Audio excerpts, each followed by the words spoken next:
Welcome to week 2 of the Freedom Ticket. Glad you're still with us. Hang in there. It's going to keep getting better and better, and we're going to get into some really cool stuff here shortly.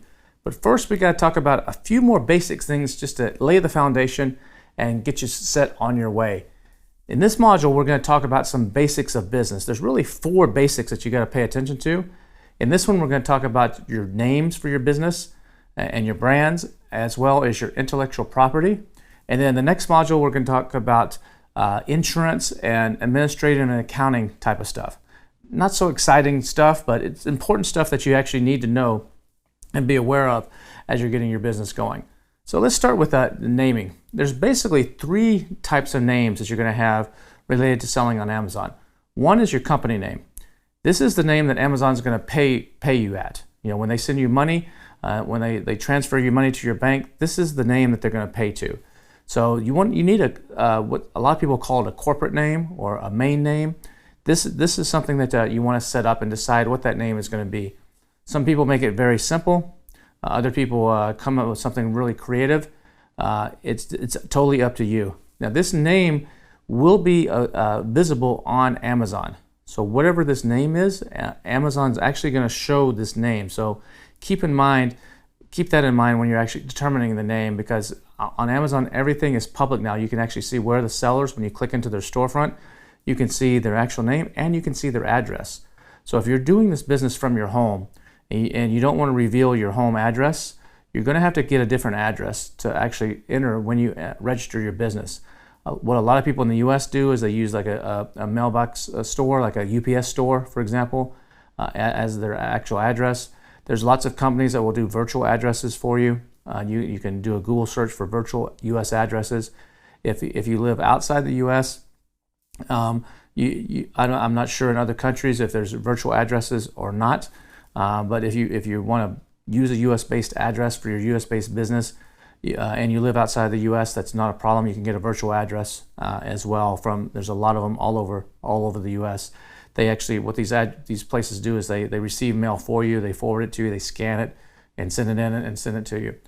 So keep that in mind. Whatever address you're choosing as your business when you register is going to be public. You can change it later, but it's going to be public to the public. The next one that you're going to need is your Amazon storefront name. And your storefront name is separate from your actual company name. It can be the same thing if you want, but most people make it separate. So for example, if my company name is, my initials are KK, if it's KK Inc., it could be my company name, for example, my storefront name might be Kevin's Cool Pet Treats or something like that. And that would be my storefront name. Just so it's not so boring and it actually sounds interesting, and people maybe will click that and actually then want to see what other things I'm selling. And so that's my storefront name. It's what's going to show when it says sold by on Amazon. So your actual company name is not going to actually show up until they click through all the way to get to your storefront name and see your address. But the sold by is going to show up as your storefront name. So you want to pick a good, cool name that represents whatever it is that you're selling. The next name is, in some cases, you may want to have brand names. Not everybody takes it to this level with this 3rd level of naming, but in my case, a lot of times I actually give my products a brand name too. For example, I had a company that I was doing for a long time on Amazon, and let's just say the company was Kevin's, let's just say it's KK Inc. That was the main company name. And then I had a storefront name, and the storefront name was Kevin's Sports Goods. And then the brand name that I have was called Active Sports. And then I actually took it to a 4th level, and the actual products would have their own name, like the Adwell Core Shredder or something like that. That would be 4 different levels. You don't have to go to that extreme if you don't want to. Most people don't actually give their individual products a brand name. They just stop at 3. But those are 3 that you need to consider. Now, when you're choosing these names, you want to choose something that's easy to spell, if at all possible. You'll see some crazy names on Amazon for brand names, and a lot of these are sellers based in China that are just picking random digits out of the alphabet. Most of them don't speak very good English, and they don't want to go through the trouble trying to think of something creative, so they call their brand NK32677 or something crazy like that. And they know that there's not going to be a conflict in the trademark database for some made-up thing like that. But I recommend you don't do it that way. I recommend you pick something cool and unique that's easy to spell and easy to remember. And now there's websites that will help you in picking these names. There's like NameStation, there's Busted Name, there's several others. If you look down in the resources here, that'll be linked in the PDF for the notes for this chapter, where you can actually go and they help you generate names and they help you come up with ideas. You can enter different phrases, different subject matters, and they'll spit out a bunch of different ideas. And what's cool about them is that at the same time they'll check to see if the website, the domain is available, if the Facebook and Instagram and other social media platforms, if they're available. They're really cool tools. Most of them are free, and so you can actually get some ideas and do some brainstorming with those tools. You do want to make sure that at least for one of your names, ideally your company name and your top level brand name, you actually get the domain for that. It's very important that you actually be able to get the .com ideally, not the .net. I mean, if you have to get the .net, that's okay, or one of the other dots. But if you can get the .com, that's always the best. That way, when there's a lot of people that will go onto Amazon, and when they see your product, if they've never heard for you, they might just go and Google it, see what shows up to make sure you're a legit company. Amazon also uses that sometimes for verification. When you're with brand registry, they don't want a Gmail address. They want a Kevin at kevinssportsgoods.com type of address. So make sure, ideally, you set it up that way. So that's the important thing you need to know about the names. Names can be critical to your brand success, especially as you grow. A cool name can actually give people confidence and give them, encourage them to actually buy and want to follow you and have an affinity towards your brand versus something that's just totally random or totally doesn't make sense. Now, if you don't know what you're going to sell yet and you're signing up for an Amazon account, you could pick something a little bit more generic, and then you can always change it later if you need to, but I would try to narrow it down and get something that's locked in as soon as you can. Now, once you've come up with something that's actually good, you're going to want to trademark the name, and that falls under IP, which is the other thing we're going to talk about here. But before we do that, once you've determined your company name, you're going to need to form a company. If you're outside the U.S., I can't give you any advice there. Every country is a little bit different, but if you're forming a U.S. company, if you're based in the U.S., ideally you want to form that company in the state that you live in. Because if you form it in the state that you don't live in, you may open yourself up to double taxation. For example, California will tax you twice. If you're Canadian, there's some special, depending on how you set up the company and you set up a U.S. company, you could get double taxation. I'm not a legal advisor or accountant, so make sure you check with your accountant or legal advisor for the specifics of your area. But you want to be careful there on some of the tax things of how and where you set it up. So if you're in the U.S., like I live in Texas, I have a Texas company.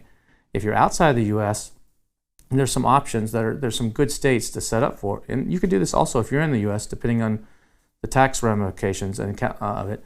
But Delaware and Nevada are both popular states because they have some very business-friendly regulations. You can check into those, see if one of those might be good for you.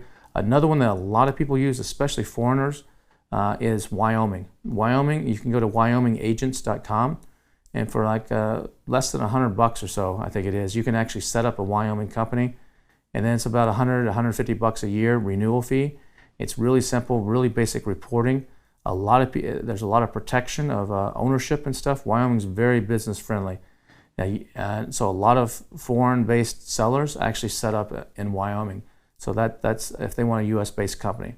Now, you don't have to have a U.S.-based company to sell on Amazon in the U.S., but it does help down the road if you decide to sell the company. Because in the U.S., especially if it's a company that's buying you, it needs to get what's called an SBA loan or Small Business Administration loan. They can only buy U.S.-based companies. Some of the aggregators that are buying, some of them don't care where you're based. Some of them actually want to buy only U.S.-based as well. So it just depends. Most of the aggregators, though, they as long as it's sold in the U.S., they don't care where you're based.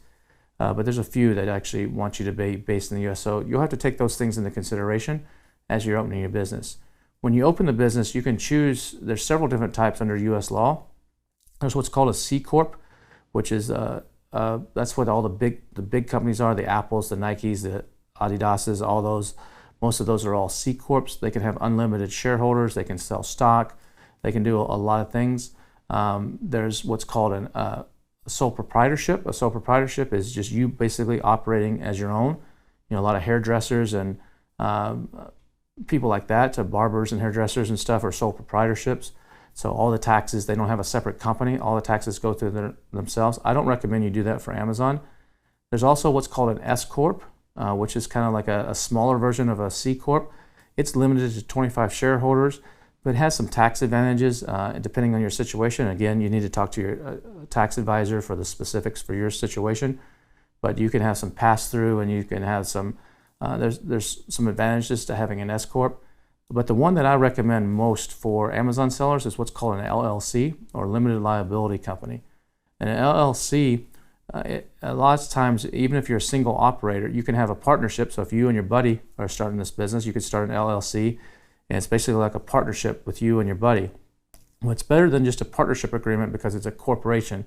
So it gives you some extra, as long as you do things right, some extra layers of protection in case of legal issues. But if you're just by yourself, you can do what's called a single member LLC. And a single member LLC, it gets reported right on your normal tax return in the U.S. So you're just going to show that as an additional business, and it just goes right onto your normal U.S. 1040 tax return. And so that can simplify things a little bit for you. And again, like I said, you want to try to form one of these type of entities in the state where you live, if you live in the U.S.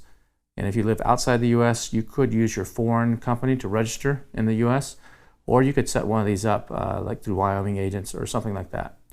Once you've got the company set up and you get your store name and hopefully your brand name, then you want to do, before you've actually gone through the process of actually filing all the documents and setting up your bank account and all that stuff, you're going to want to do intellectual property search. You want to do at least a trademark search.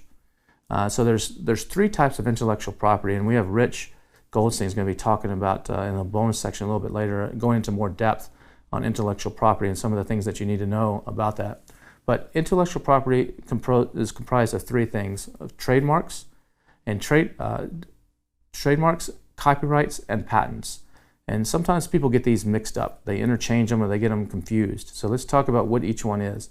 A trademark is either a word mark, which means like the word Nike, for example. Just the word Nike is a word mark.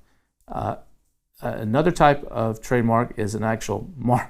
And the mark is like the swoosh, the logo, the swoosh logo. When you're registering on Amazon, you want to get at least the word mark is ideal.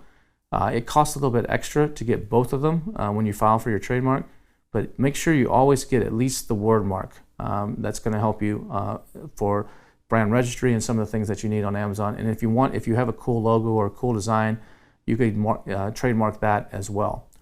So that trademarks protect brand names, basically names. You could do this for your brand name. You could do it for your store name if you want to.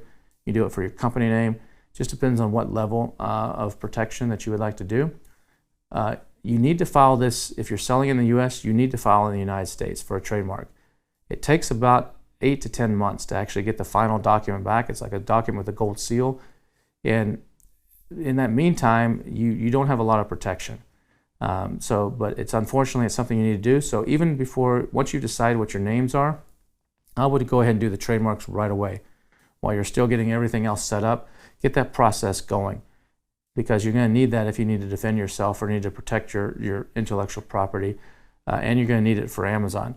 Now, you can also get a trademark outside of the United States if you want to, and there's a company called Seller Trademarks that Helium 10 partners with that can help you get a trademark in many different countries, including the U.S. if you want to go through a lawyer. You can do it yourself through sites like Legal Sherpa or Trademarkia, which is, I think, a Google site. You can do it yourself cheaper, but I think it's always best to have a lawyer do your trademark for you, because they can search some additional databases to make sure there's not a conflict. But if you want to just do a cursory check, you can go to Google Trademarks or Trademarkia or even Legal Sherpa, type in the name you're thinking about, and it'll come back and it'll tell you whether it's taken or not, or whether you need to change it. But sometimes names that are really close to each other can cause conflict, and lawyers are better at determining that, where there's potential conflict, than you trying to do it on your own. But Seller Trademarks is a great place that you can use. They can do it in other countries as well. And once you have a trademark in one of the authorized countries that Amazon authorized trademarks in, there's a list at Seller Central where you can actually see, but it's most of the European countries, the US, Canada, Australia, Mexico, pretty much basically wherever Amazon sells or has a storefront. You can actually use those trademarks to get brand registry in other countries. So like for example, on Amazon, if you don't want to wait the 8 to 10 months, you could actually go to someone like Seller Trademarks and get a trademark in Germany, for example. And the German trademarks can take about 2 to 3 weeks to get. You can rush it if you need to for an extra fee. But they're much faster than US trademarks because they have a different process there. But once you get the German trademark, you can use that to get brand registry on Amazon. So at brandregistry.amazon.com is where you go once you have a trademark and you tell Amazon, hey, this is my name, this is my trademark. They'll verify some information with the public databases and ask you for a little bit of information. And once you have that, Amazon will turn on some additional features on your Amazon seller account that are very, very important. One of them is brand registry. So Amazon will actually give you some really cool data about what people are searching for and which ones they're clicking on and what they're buying. You'll be able to actually run videos and video ads. You'll get to do what's called A+ or EBC content that goes down at the bottom of the page. So you'll have some additional sales material down at the bottom of each of your listings. You'll have a number of other protection mechanisms. You'll be able to run Amazon Post. You'll be able to do what's called attribution, where you can run outside traffic to Amazon and track it. There's just a whole host of things that Amazon gives you extra benefits if you're brand registered, because Amazon wants brands on the platform. So if you want to accelerate that process, you could use seller rather than waiting the 8 to 10 months, still file in the US, but then go and file in like Germany and use that to get the extra benefits on Amazon while you're waiting for the US one to come through. Now the difference is if you go and apply for one, say in Germany, that's going to open up the door for you on Amazon to get all the additional features that Amazon offers, but it's not going to give you legal protection in the US. So if someone violates your mark in the US and copies you, until that US one goes through, you're going to have limited legal protection. And a lot of times you'll see when people have trademarks, they'll put the TM. That means it's going through the process of getting registered. It's only once it's registered, you'll see the R with the circle around it. That actually means it's fully registered. So that's something else to keep in mind, or if you're marketing your stuff, that's how you would have to mark it. The other thing on IP are patents. And patents are to protect something that you've invented. They don't have anything to do with your logo, with your name. They're all about invention. So if later on in one of the modules, I'm going to actually show you one of my products is a dog bowl. And this dog bowl, when I created it, I had an idea for this design. And the first thing I did before I actually really started sourcing the product is I went to Google Patents and I actually did a search. And lo and behold, up came a patent for a slow feed dog bowl. And this was being sold on Amazon. It was like a green one with a bunch of little spikes and stuff in it, and it was doing really, really well. And they had a patent on it. So I had to read their patent, consult with a lawyer, and I had to change my product enough to different shape, different design, to actually make it not in the same function as theirs, because they had what's called a design patent. So there's two types of patents. There's what's called a utility patent and what's called a design patent. And so a design patent is basically what the product looks like. Its shape, it's how it looks. A utility patent is how it functions and what it does. And so I was able to do my dog bowl because I was able to, they had a design patent, and I was able to change it just enough to actually make it a different product. So those are the two types of patents. You can file these on your products if you want. It's not always necessary. But if you really have something you think is going to be a home run, you can consider filing a patent on it. Design patents are much cheaper than utility patents. And I would engage the services of a lawyer. If you could write these yourself and file them, but you really need to have a lawyer help you out with these if you decide to go that route. But I would only do this if you're creating something from scratch. It's a brand new concept that nobody's ever done. If you're taking something that you found at a manufacturer and modifying it, I probably would not actually do a patent on something like that. One thing is in China, you can also file patents in China. And sometimes, when you're talking to the factories, they can say, hey, this is a patent, this product has a patent on it. Or you'll see someone on an Amazon listing say, this product has a patent. Sometimes that's BS. They're just saying that to scare people off. Sometimes it's actually true, but the patent in China doesn't apply to selling in the US. So patents are country specific. And so it's just because someone has a patent in the US, you could make that exact same product as long as you didn't make it in China and you made it somewhere else. But sometimes if there's a patent in China, they could prevent you from exporting the product too. So you got to make sure, double check and make sure that there's no problems, or if your factory does have the patent, say, well, where is the patent? Hell, can you show me proof of the documentation, and verify that that documentation is real and current. The other type of IP is called a copyright. Copyrights cover like the written word. They cover like songs, books. They can cover packaging. Getting a copyright on your packaging is a great way to get hijackers off your listing. If filing a copyright's like $40, it's really easy to do. You can do it yourself. But copyrights give you some protection on written or design type of things like packaging, and songs, written word, your copy, those kind of things. And sometimes if you're having problems with people knocking you off on Amazon, getting a copyright is one of the easiest ways to actually show to Amazon, hey, look, I have a copyright on this. They're using my exact same design. They're not authorized, and that can help you get people off. So those are some of the things you need to keep in mind when it comes to IP on Amazon. So hopefully that's helped you. In the next module, we're going to talk a little bit about the other two, the insurance and administration and accounting things you need to be aware of.